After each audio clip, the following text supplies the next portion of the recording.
우리는 지난주 수요일 날 교회의 다양성과 통일성에 대해서 말씀을 나누었습니다.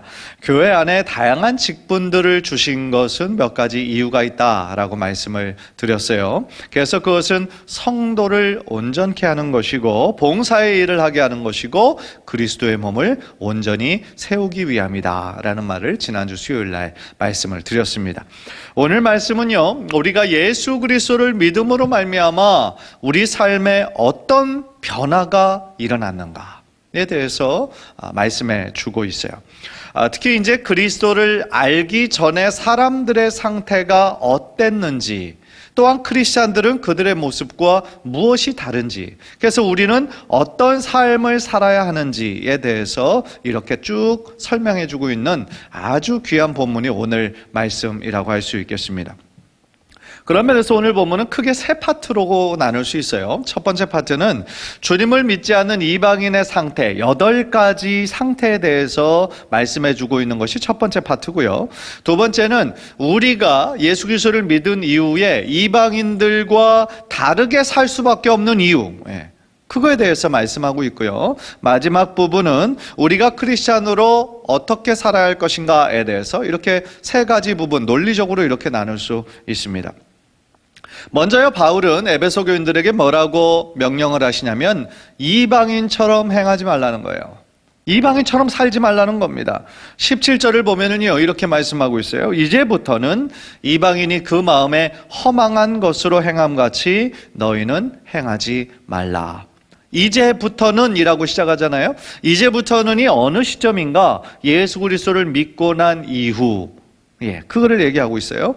즉 이 말씀은요, 이 에베소 교인들이 구원받기 이전의 상태가 이랬었다라는 말을 함과 동시에 이미 구원을 받았음에도 불구하고 과거의 상태와 끊지 못하고 있는 여러 사람들을 향하여 지금 강하게 도전하고 있는 대목이죠.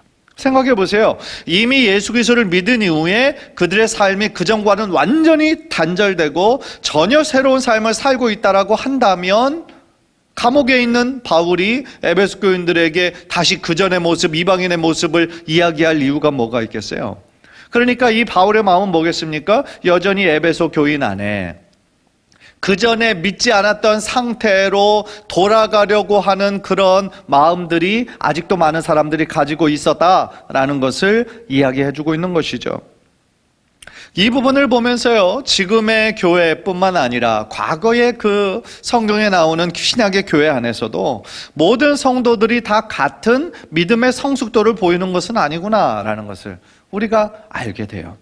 사실 그거는 자연스러운 거라고 할 수 있겠죠. 우리 교회만 봐도 그렇잖아요. 이제 막 예수님을 믿어서 그 신앙이 하나하나 아주 예쁘게 자라는 그런 성도들도 있고요. 이미 3, 40년 또 신앙의 뿌리가 아주 깊은 그런 성도님들도 계시죠.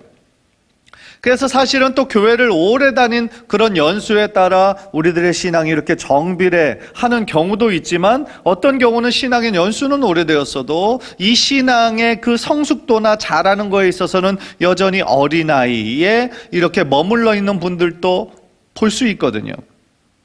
따라서 우리는요, 오늘 주시는 이 말씀을 바로 우리에게 주시는 말씀으로 받아야 돼요. 우리에게 주시는 말씀으로 받고, 나는 과연 예수님을 나의 구원자로 받아들인 이후에 정말 어떤 변화가 있었나, 어떤 믿음의 성장이 있었는가, 다시 한번 좀 깊게 생각해보는 그런 시간이 되었으면 좋겠습니다.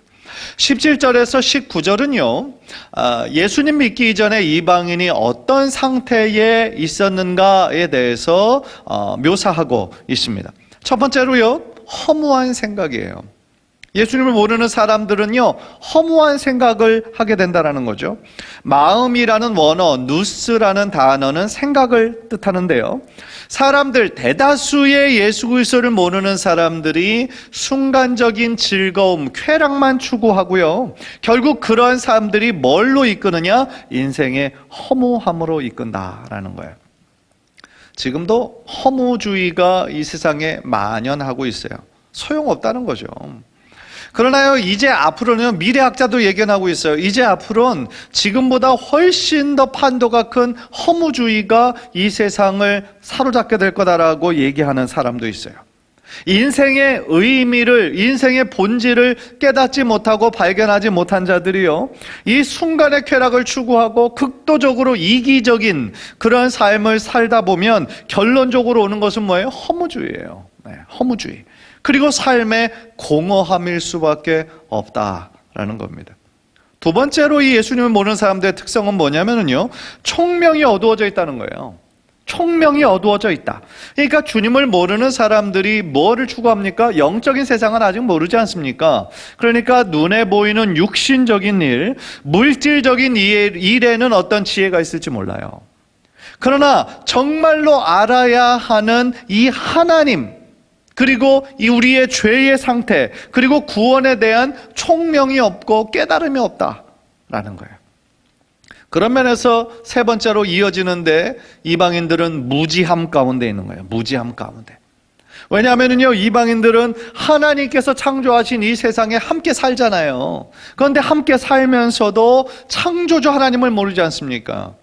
그러니까 우리 인간이 어디로부터 왔고 어디로 가는지를 알지 못하는 거예요. 창조주 하나님께로부터 지음을 받은 존재이기 때문에 가장 인간됨은 어디에서 나온 거겠어요? 나의 지음을 받은 그 목적대로 사는 거죠. 그게 가장 인간다운 거죠. 그런데 세상 사람들은 그걸 모르잖아요. 그래서 그렇기 때문에 그들은요, 무지함 가운데 있는 거예요. 자신이 어떤 목적으로 살아야 하는지, 어떻게 창조되었고 어떤 방향으로 자신의 존재가 나아가야 되는지 전혀 모르고 있다는 거죠. 그래서요, 세상에서도 얼마나 똑똑한 사람들, 훌륭한 학자들, 과학자들 얼마나 많습니까? 사상가들 얼마나 많이 있습니까? 그러나 이 가장 근본적인 그런 사실에 대해서 무지하다라는 거예요. 네 번째로 이방인들의 상태는요, 마음이 굳어져 있다는 거예요. 마음이 굳어져 있어요. 여기서 굳어져 있다라는 단어를 원어로 보니까요, 대리석보다 더 딱딱하게 굳은 돌, 그거를 의미하고 있어요. 그래서 프로스라는 이 헬라어라는 단어는요, 의학용어로 쓰이는데 마치 피부 경화 같은 상태로서요, 너무 굳어지고 딱딱해져서 아무것도 느낄 수 없는 상태, 그 상태를 설명하고 있다라고 그래요. 그래서 너무 딱딱하게 굳어져서 아무런 반응도 보이지 않는 그런 상태, 그러한 상태가 지금 이방인들이 예수님 믿기 이전에 가졌던 마음의 상태라는 거예요. 특히 그들은 마음이 너무 딱딱하게 굳어져 있어서 하나님에 대해서 어떻게 될까요? 무관심하죠. 죄악에 대해서도 무관심하죠. 로마서 1장 28절, 여러분들 화면을 통해 보세요. 로마서 1장 28절을 보니까, 또한 그들이 마음에 하나님 두기를 싫어하며 하나님께서 그들을 그 상실한 마음대로 내버려 두사 합당하지 못한 일을 하게 하셨으니 그랬어요. 이게 지금 이방인들의 마음의 상태라는 거예요. 하나님 두기를, 그들의 마음 두기를 싫어하기 때문에 하나님께서 그 상실한 상태로 그저 내버려 두셨다라는 거예요. 그런데요, 성도들의 마음은 어떻습니까? 성도는요, 하나님의 뜻에 대해서 민감해요. 그리고 죄에 대해서도 그것이 죄인 줄 알아요. 이방인들은 죄가 죄인 줄 모르잖아요. 마음이 딱딱하게 굳어져 있고 무지하고 총명해서 어두워져 있기 때문에. 그러나 하나님을 믿게 된 우리들은 영적인 눈이 떠여지잖아요. 그래서 하나님의 뜻에 대해서도 민감할 수 있고 죄에 대해서도 민감할 수 있는 것이죠. 그러면서 그 나의 죄에 대해서 괴로워하면서 하나님 앞에 나아가 회개하게 이르는 것이죠. 따라서 우리는 어떻게 기도해야 되겠어요? 우리들의 마음이 그전에는 정말 굳어진 마음이었는데 예수 그리스도를 믿은 이후로 부드러운 마음으로 변화시켜 주셨는데, 혹시나 우리들의 마음에 다시 또 이 마음이 굳어지진 않는지, 하나님의 뜻을 우리가 들어도, 말씀을 들어도, 기도해도 우리들의 마음이 여전히 딱딱한 상태로, 굳어진 상태로, 깨닫지 못한 상태로 있지는 않는지, 다시 한번 하나님 앞에 정말 회개하며 우리가 나아가야 할 줄 믿습니다. 그래서요, 우리들의 마음이, 그래서 예수님께서 땅의 비유를 하신 거예요. 그러니까 부드러운 땅도 있는 반면에 딱딱하고 굳어진 땅이 있잖아요. 혹시 우리들의 마음이 지금 하나님으로부터 멀어져 있는 분 계십니까? 어떠한 것 말씀을 들어도 마음이 전혀 그냥 무덤덤하고 건조하고 너무나 메말라 버린 분 계십니까? 여러분, 기도하셔야 돼요. 내 마음을 기경하여 주시고 뒤집어 주시고 다시 내 속마음, 부드러운 마음으로 변화시켜 주세요 라고 하나님께 기도할 때에 2021년 여러분들의 그 삶에 하나님께서 전혀 새로운 일을 행하시게 될 줄 믿습니다. 그것을 위해서 여러분들 기도하셔야 돼요. 다섯 번째로요, 이방인들은 어떤 상태였느냐? 하나님의 생명에서 떠나 있었다 그래요. 하나님의 생명에서 떠나 있었어요. 하나님에 대해서도 모르고, 죄인 줄도 모르고, 완전히 총명이 어두워지고, 무지함으로 말미암아 생명의 원천 되시는 하나님에게서 멀어져 있는 거죠. 생명의 원천이 되시는데 결과적으로 그들의 삶은 어떻습니까? 영원히 죽을 수밖에 없는 자들인 거죠. 영생의 길을 가지 못하고 영원한 파멸의 길로 가는 거죠. 얼마나 안타깝습니까? 여섯 번째로 그들의 상태를 보니까 이방인들은 감각 없는 자가 되었다 그랬어요. 감각 없는 자. 19절을 보세요. 저희가 감각 없는 자 되어 자신을 방탕에 방임했다 그래요. 그러니까 이방인들은 어떤 마음이었다는 겁니까? 옳고 그름을 구별하지 못하는 거예요. 선과 악을 분별하지 못하는 거예요. 그래서 그것을 판단하는 도덕적 감각이 없어졌다라는 거예요. 물론 형식적으로는 있죠. 형식적으로는 있지만 자신의 이익을 따라서 살기 때문에 그 도덕적인 감각은 어떻게 되는 거예요? 억눌리게 되는 거고 억압되게 되는 거죠. 만일 우리 전 인류의 사람들에게 이런 보편적인 도덕성이 있었다라고 한다면은요, 사실은 이 사회가 이상적인 사회, 이데아의 사회로 아마 변했을지도 몰라요. 사람들이 과학이 정말 수준이 올라가고 이성의 수준이 올라가면서 자신의 어떤 양심대로 살아가려고 한다면 사실은 이 세상에 보편적으로 지금 있는 전쟁과 가난과 기근과 자연재해 문제를 아마 전 세계가 합력해서 그 문제를 해결해 보려고 아마 했을 거예요. 만약에 보편적인 도덕, 보편적인 그런 선이 있었다라고 한다면 한때 그런 사회를 꿈꿨던 적이 있었어요. 그러나 세계 1차 대전, 세계 2차 대전으로 말미암아 사람들의 마음에 보편적으로 있는 것은 선이 아니구나, 악이구나 라는 것을 사람들이 깨닫게 되죠. 지금 매일같이 터져나오는 뉴스의 사회면을 보십시오. 그 안에는요, 심히 이것은 비도덕적이고 비윤리적이고 심지어 반인륜적인 그러한 일들이 매일같이 터져나옵니다. 최근에 아이를 입양해서 학대해서 죽음에 이르게 했던 그 학부모들, 그 양부모 사건이 온 국민의 공분을 지금 사고 있습니다. 그 내용이 정말 과연 끔찍해서 이것이 인간이라면 정말 할 수 있는 일인가 라는 생각이 듭니다. 더욱더 참담했던 건 뭡니까? 그 사람들의 양부모의 집안이 전통적인 우리 기독교적인 관점에서 보면 기독교 집안의 엘리트였다라는 것이죠. 부부 모두가 목사였습니다. 그러니까 목사의 자녀로 자랐다라는 거예요. 한동대라고 하는 좋은 기독교 대학을 나왔다라는 거예요. 또 지금은 이제 해직되었다고 하지만 그 기독교 방송국에서 일하고 있었다는 거죠. 그러니까 겉모습으로만 보면 너무나 번듯한 집안에서 이런 끔찍한 일이 일어나리라고는 그 누가 예상을 했겠습니까? 따라서요, 지금 이 사건은 의사회들도 그렇고 전 사회도 그렇고 이거는 단순한 학대 사건이 아니라 살인 사건으로 처리해야 된다라고 하는 청원이 지금 엄청나게 들어가고 있죠. 정말 이 사건을 보면서요, 정말 그들이 예수님을 믿는 사람이었는가? 정말로 예수님의 그 은혜를 체험한 자들인가? 십자가의 의미를 알고 있는 자들인가? 저는 상당히 의심스럽습니다. 인간에 대한 최소한의 예의, 최소한의 양심이 있는 사람들이라면 이거는 짐승만도 못한 거죠. 짐승도 자기 새끼는 사랑으로 돌보지 않습니까? 어떻게 이런 짐승보다도 못한 일을 자행할 수가 있겠습니까? 따라서요, 오늘 말씀처럼 이 세상의 사람들, 물론 대다수는 아니겠지만 많은 사람들이 완전히 감각이 없는 자들이 되어서 선과 악을 구분할 수 있는 능력을 잃어버린 것이죠. 참 심히 안타까운 일입니다. 일곱 번째로 이방인들, 예수 그리스도를 믿기 전에 이방인들의 상태는 자신들을 방탕에 방임하고 있다 그랬어요. 방탕에 방임하고 있다. 방탕이라는 원어는 유욕, 호색, 정욕 그런 뜻이에요. 즉 인간은요, 음란하고 방탕하다라는 거예요. 작년에 일어났던 N번방 사건, 그리고 세계 최대 음란 사이트를 운영했던 사람이 한국 사람이다, 뭐 이런 뉴스도 참 부끄러운 소식이고요. 이 사회에 어떻게 보면 어두운 면을 그대로 드러내고 있는 것이죠. 마지막 8번째로 이 이방인들 어떤 상태에 머무르고 있느냐? 모든 더러운 것을 욕심으로 행하고 있다라고 얘기하고 있어요. 모든 더러운 것, 온갖 죄악들을 가리키는 것이겠죠. 온갖 죄악들을 인간의 더러운 욕심으로 행하고, 그 헛된 욕심으로 인해서 이 자연이 망가져가고 인간 사이의 신뢰는 깨져버리고 서로 믿지 못하는 사회가 돼버리고 있다라는 거죠. 제가 방금 말씀드린 이 8가지 특성, 이 8가지 특성이 바로 예수님을 믿기 이전에 이 세상 사람들, 그저 눈에 보이는 것만 의지하며 살아가는 사람들의 특성이다라는 거예요. 중요한 건 뭐예요?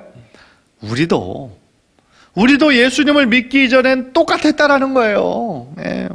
세상에서 그렇게 어두움 가운데 있었고 정말 죄를 막 짓고 굳어진 마음으로 말미암아 결국은 열심히 살아가고는 있지만 결국은 인생의 허무함에 이르게 되는 그런 삶을 우리도 똑같이 살았을 거라는 거예요. 예수님을 믿지 않았다면, 우리가 구원받지 못했다면, 생각해보면 참 아찔하지 않습니까? 죄가 죄인 줄도 모르고 어두움이 어두움인 줄도 모르고 그저 그 속에서 죄악과 뒹굴면서 그렇게 살아가지 않았겠습니까? 그런 면에서 지금 우리가 이 자리에 있을 수 있다는 것이 얼마나 큰 은혜입니까? 하나님께서 나 같은 죄인을 사랑해 주셔서 정말 자신의 사랑하는 아들 독생자 예수 그리스도를 우리들에게 구원자로 보내주셨다라는 그 사실이 얼마나 큰 은혜입니까? 그런 면에서 두 번째로 바울은요, 뭐라고 얘기하냐면 20절에서 이야기했던 이방인의 삶의 모습과 크리스찬의 모습을 대조하면서 이제 너희는 그렇지 않다는 거예요. 너희는 그 세상 사람들처럼 살기 위해서 부르심을 받은 것이 아니다라는 거예요. 그러니까 그러나로 얘기하지 않습니까? 그러니까 세상 사람들은 이렇게 살지만 오직 너희는, 20절에 오직 너희는 그리스도를 그같이 배우지 아니하였느니라. 즉 이 말씀은요, 앞에서 설명드렸던 이 이방인의 그 8가지 특성, 그것이 너희들의 삶의 모습에 있어서는 안 된다라는 거죠. 우리는 예수 그리스도를 이제 인격적으로 만남을 통하여 구원을 받았고 또한 영생을 누림으로 말미암아 그 전에 살던 모습이 얼마나 죄되고 헛된 모습인지를 깨달아 예수님께 회개하고 주님께로 돌아온 것이죠. 따라서 우리는 그들의 삶의 모습을 다시 한번 보면서 뭘 배우는 거예요? 이방인들의 삶으로부터 우리가 돌이켜서 회개하는 것을 배운 것이지 이방인들의 삶을 살라고 배운 것이 아니라는 거예요. 진리이신 예수님을 만났다고 한다면, 우리들의 생명 되신 예수님을 만났다라고 한다면 어떻게 과거의 삶으로 돌아갈 수가 있겠어요? 그렇게 살 수가 없는 것이죠. 왜 그렇습니까? 예수 그리스도만이 우리들에게 길이요 진리요 참 생명이 되시기 때문인 것이죠. 사실 이 세상에 무엇이 변하지 않습니까? 무엇이 영원합니까? 세상 사람들은 그렇게 얘기해요. 딱 한 가지 명제만 빼놓고 이 세상은 다 변한다. 그 명제가 뭐냐? 모든 것이 변한다. 모든 것이 변한다라는 명제만 변하지 않고 다른 것들은 다 변한다. 그러니까 결국은 모든 것이 다 변한다라는 얘기죠.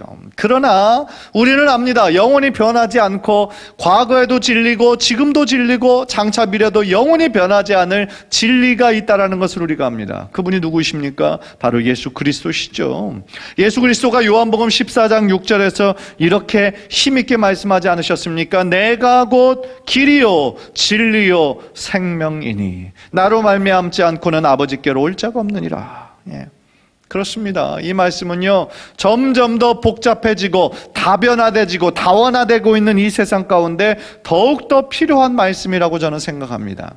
무엇이 길이고 무엇이 진리입니까? 세상 사람들이 생각할 때 과연 그런 것이 있기는 한 것입니까? 물어볼 수 있겠지만 그렇게 물어보는 사람들에게 우리는 오직 예수만이 길이 되신다, 진리가 되신다, 참 생명이 되신다 외칠 수 있는, 또한 그런 삶을 살아낼 수 있는 우리 모든 성도들이 되어야 될 줄 믿습니다.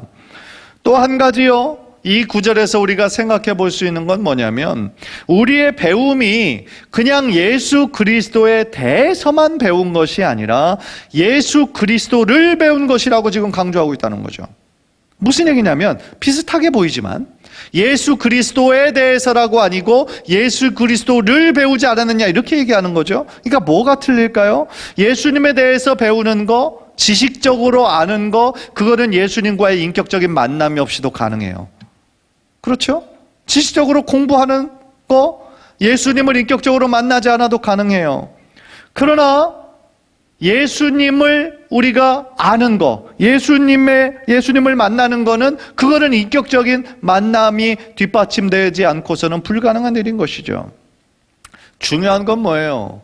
하나님을 인격적으로 만나서 인격적인 어떤 만남과 교제와 신뢰가 지속되는 그런 상태가 더 중요한 것이지, 단순히 그냥 지식적으로만 우리들이 아는 것, 성경 지식만 쌓아지는 것, 그리고 우리들의 삶이 전혀 변하지 않는다면 그거는 별로 소용이 없다라는 거예요.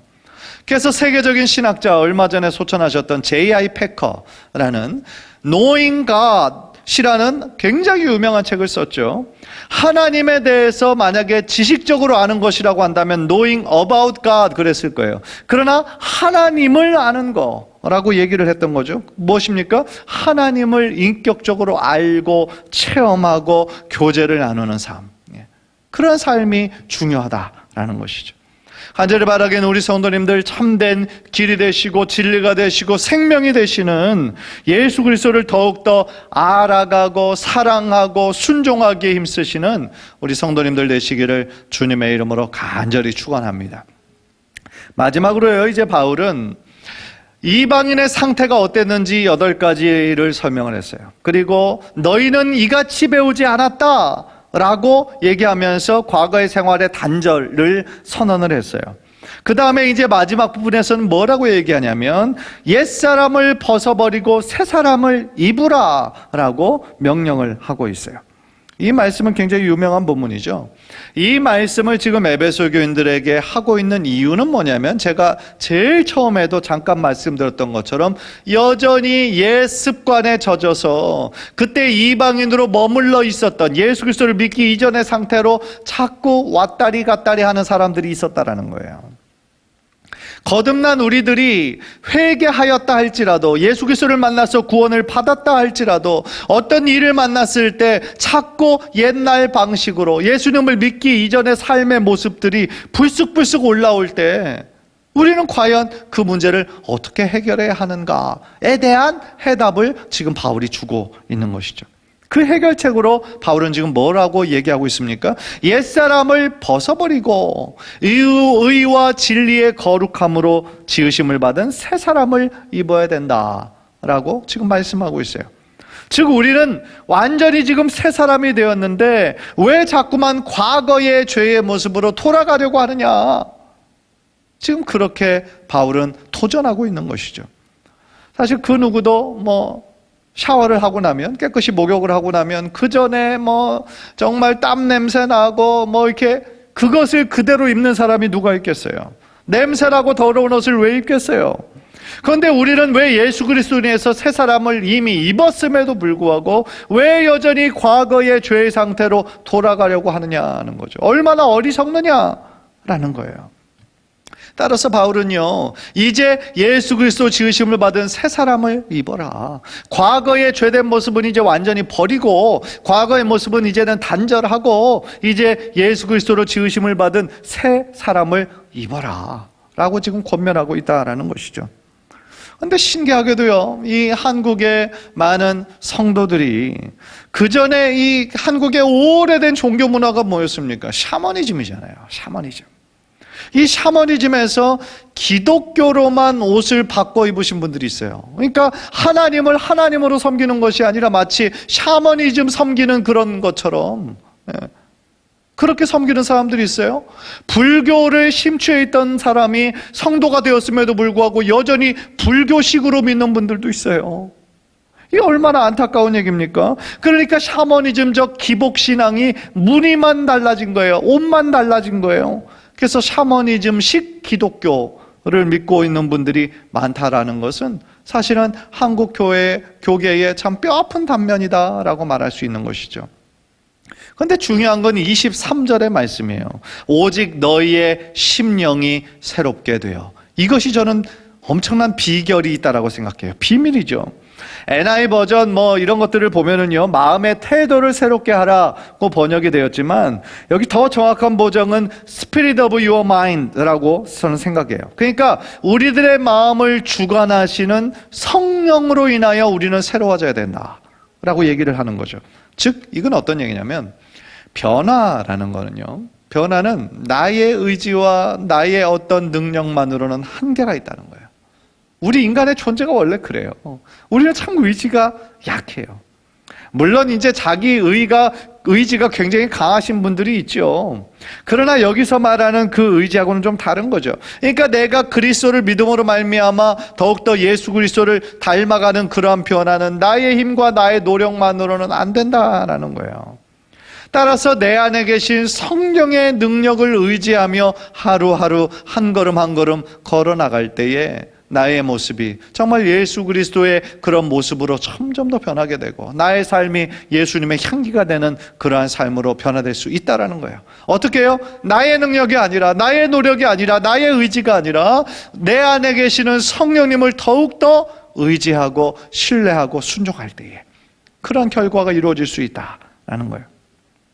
따라서요, 가장 중요한 건 뭐냐면 내 안에 하나님으로부터 멀어지게 하는 나쁜 습관, 옛사람의 모습이 있다면 그런 것들을 버리고 그 자리에 나를 지켜줄 수 있는 영적인 습관이 자리 잡는 것이 그래서 중요한 것이죠. 예를 들면요, 제자 훈련을 통해서도 제가 여러 번 말씀드렸던 것처럼 제자 훈련은 결국 예수님을 따르는 거고 예수님의 말씀대로 우리가 순종하는 그런 훈련이었죠.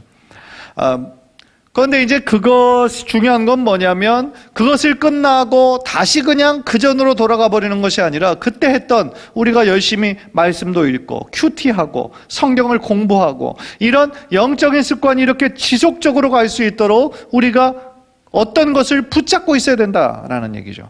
그러니까 예를 들어 올해 지금 새해를 맞아서 우리가 지금 뭐를 새롭게 하고 있습니까? 365일 한절 묵상을 지금 우리가 하고 있어요.